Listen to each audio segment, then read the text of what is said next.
सबको जय मसीह की। मैं पास्टर लालजी विश्वकर्मा। आइए आज दिन की नई शुरुआत करने के लिए सुबह की प्रार्थना हर एक के लिए करते हैं। प्रार्थना शुरू करने से पहले मैं वचन के माध्यम से हर एक से बातचीत करना चाहता हूँ। आइए वचन को देखते हैं। रोमियो की पत्री अध्याय 2 वचन 1 से। रोमियो की पत्री अध्याय 2 वचन 1 से आइए देखते हैं। हे दोष लगाने वाले, तू कोई क्यों न हो, तू निरुत्तर है, क्योंकि जिस बात में तू दूसरे पर दोष लगाता है उसी बात में अपने आप को भी दोषी ठहराता है। इसलिए कि तू जो दोष लगाता है स्वयं ही वह काम करता है। हम जानते हैं कि ऐसे ऐसे काम करने वालों पर परमेश्वर की ओर से ठीक ठीक दंड की आज्ञा होती है। हालेलुया। मेरे प्यारे भाई बहनों, यहां परमेश्वर का वचन हमें बता रहा है, यहां परमेश्वर का वचन हमें बता रहा है कि परमेश्वर का दास जो प्रेरित पौलुस है वह कह रहा है कि हे दोष लगाने वाले, तू कोई क्यों न हो, तू निरुत्तर है, तू निरुत्तर है। कहता है तेरे पास कोई उत्तर नहीं है, तो निरुत्तर है। कहता है कि हे दोष लगाने वाले, तू कोई क्यों ना हो,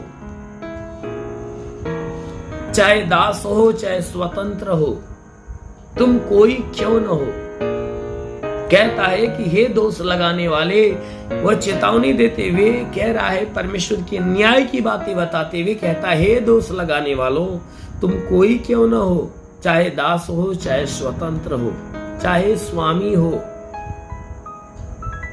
कहता है तू निरुत्तर है, क्योंकि तुम चाहे जो क्यों ना हो, अगर तुम्हारे अंदर ये भावनाएं हैं, बुरी भावनाएं, जो दोष लगाने की भावनाएं हैं, तो कहता तुम चाहे जो रहोगे, चाहे दास रहोगे चाहे स्वामी रहोगे चाहे स्वतंत्र यानी विश्वासी रहोगे, हर एक व्यक्ति परमेश्वर के न्याय के सामने सौंपा जाएगा। हर एक व्यक्ति परमेश्वर के न्याय के सामने सौंपा जाएगा। कहता है जिस बात में तू दूसरे पर दोष लगाता है उसी बात में अपने आप को भी दोषी ठहराता है। जिस बात में तू दूसरे के ऊपर दोष लगाता है उसी बात में तू अपने आप को भी दोषी ठहराता है। क्योंकि कोई जो दोष की बातें तुम बोलकर किसी के ऊपर दोष लगा दिए, उस बात के द्वारा तुम खुद दोषीदार ठहरे। क्योंकि परमेश्वर कहता है कि किसी पर दोष न लगा कि तुम पर भी दोष न लगाया जाए। तो कहता है कि तुमने कोई बात कहकर किसी व्यक्ति के बुराई की बातें कहकर उसके ऊपर दोष लगाते हो, तो वह उसके ऊपर तो तुम दोष लगाते ही हो, लेकिन तुम्हारे जो कहने का तरीका यानी जो तुम काम कर रहे हो, इनके द्वारा वह दोष तुम्हारे ऊपर लग रहा है। कहता है उसी बात में तुम अपने आप को दोषी ठहराता है। कहता है इसलिए कि तू जो दोष लगाता है स्वयं ही वह काम करता है। कहता है देख, तू तो किसी व्यक्ति के ऊपर दोष लगाता है, लेकिन स्वयं में देखा जाए तो तू खुद वही काम करता है जो जिन कामों के प्रति तू दूसरे के ऊपर दोष लगाता है, और स्वयं वही काम तू खुद करता है। इसलिए मेरे प्यारे भाई बहनों, ये वचन कहती है कि हम जानते हैं कि ऐसे ऐसे काम करने वाले पर परमेश्वर की ओर से ठीक ठीक दंड की आज्ञा होती है। कहता हम जानते हैं कि देख, ऐसे जो काम करने वाले लोग हैं उनके विषय में हम भली भांति जानते हैं कि जितने ऐसे काम करने वाले लोग हैं, ऐसे काम करने वाले के ऊपर परमेश्वर की ओर से अच्छी अच्छी आज्ञाएं हैं, अच्छी अच्छी दंड की आज्ञा है। क्योंकि जितने लोग दोष लगाते परमेश्वर के नजर में वे दोषीदार होते हैं और उन पे दंड की आज्ञा होती है। इसलिए मेरे प्यारे भाई बहनों, जैसा बाइबल के वचनों में लिखा गया है कि तो हे दोष लगाने वाले लोगों, तुम दूसरे के आंख के तिनके को क्यों देखते हो? क्योंकि तुम्हारे ही आंखों में तो लट्ठा पड़ा हुआ है।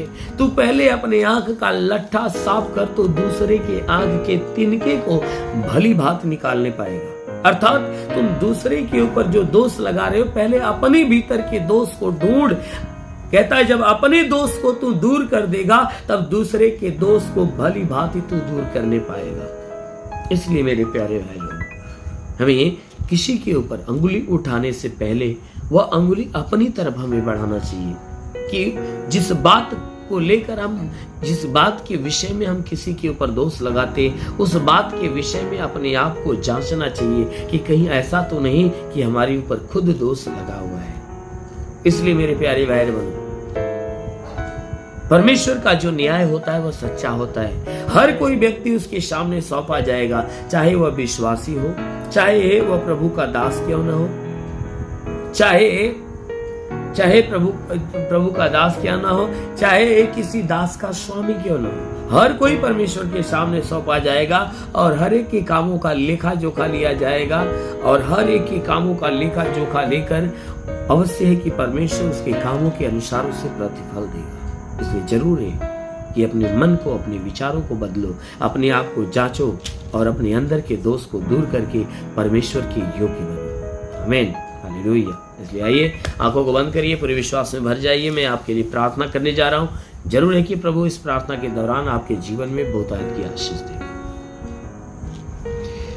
धन्यवाद करता हूँ मेरे प्रभु परमेश्वर, सृष्टि के मालिक, धरती पे अन्न उपजाने वाले परमेश्वर, तेरा धन्यवाद, तेरी महिमा करता है यीशु राजा। तेरे नाम में प्रार्थना करता है, हे पिता, अपने पवित्र सामर्थी बलवंत हाथों को बढ़ाकर इनके शरीर को स्पर्श कर। जितने लोग प्रार्थना सुन रहे प्रभु, हर एक के शरीर को स्पर्श कर, ताकि इनके जीवन में जितने दुख है, तकलीफ है, बीमारियां हैं, नष्ट होने पाए। हे परमेश्वर, हर प्रकार के दुख, हर प्रकार की तकलीफ, हर प्रकार की बीमारियों से इन्हें मुक्त करके इन्हें भली भांति चंगा कर, क्योंकि तू चंगा करने वाला परमेश्वर है प्रभु। इनके शरीर को प्रभु अपनी आशीषों से ढांप ले, ताकि तेरे आशीष के द्वारा इनके शरीर की बीमारियां नष्ट होने पाए। हे परमेश्वर, जो दर्द से पीड़ित है उनके दर्द गायब हो जाए। हे परमेश्वर, जो दुष्ट आत्मा से पीड़ित है उनकी दुष्ट आत्माएं गायब हो जाए। हे परमेश्वर, जो गैस की शिकायत जिसके शरीर में, वो गैस गायब हो जाए। हाँ मेरे प्रभु, जिसके आंखों में तकलीफ हो, आंखों की तकलीफ निकल जाए। कान में तो कान की तकलीफ है, नाक में तो नाक की तकलीफें निकल जाए। जिसके मुंह में तकलीफ हो, मुंह की तकलीफ है, गले में तकलीफ हो, गले की तकलीफें निकल जाए। जिसके सीने में सीने की तकलीफ है, पेट में तो पेट की तकलीफ है, कमर में तो कमर की तकलीफें निकल जाए।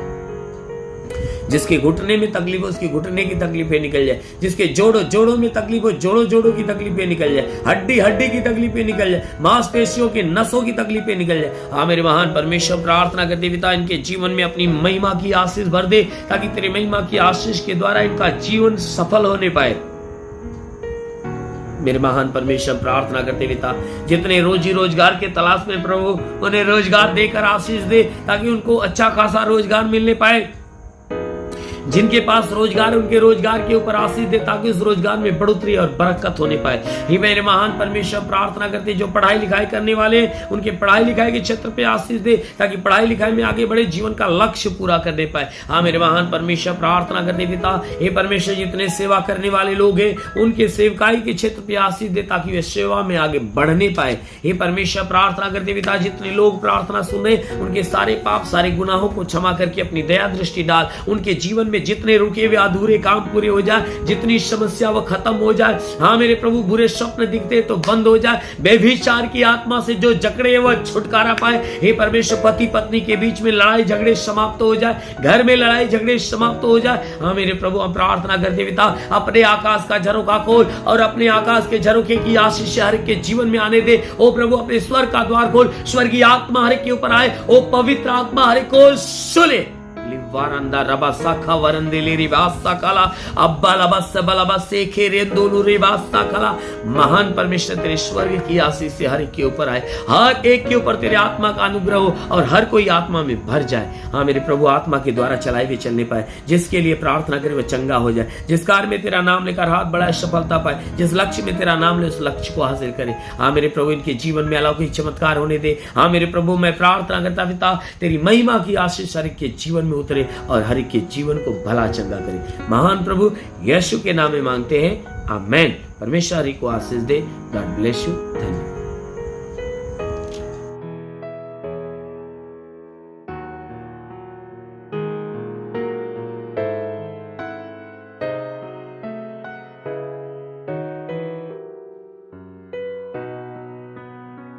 इस वीडियो को लाइक करें, हमारे चैनल को सब्सक्राइब कर बेल आइकन जरूर प्रेस करें हमारी लेटेस्ट वीडियो सबसे पहले देखने के लिए।